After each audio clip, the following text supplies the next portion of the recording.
In January of 2025, the U.S.'s stance on immigration flipped overnight.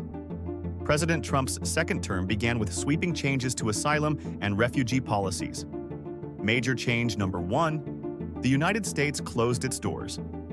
An executive order immediately suspended the refugee resettlement program. Organizations that normally welcomed refugees saw their government contracts and funding frozen.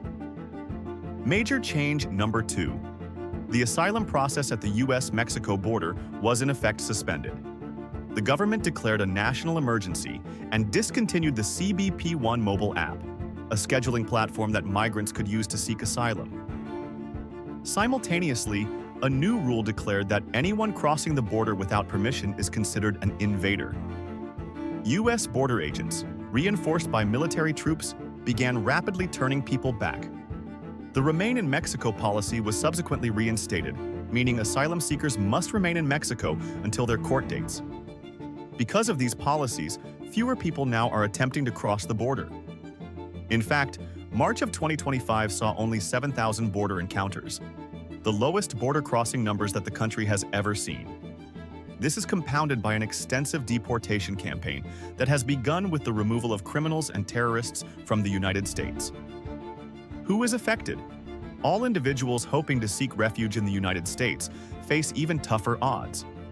Communities in the U.S. that were prepared to accept refugees now wait in uncertainty.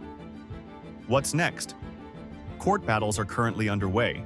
Judges have already issued temporary injunctions, allowing previously approved refugees to be admitted despite the ban. If the courts uphold the executive orders, it could mean fewer legal pathways and faster deportations.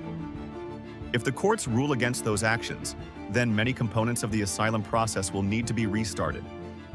One thing is clear. America's approach to asylum and refugees has changed dramatically since the start of 2025. The next few months will define more than policy. They will define America's legacy as a refuge.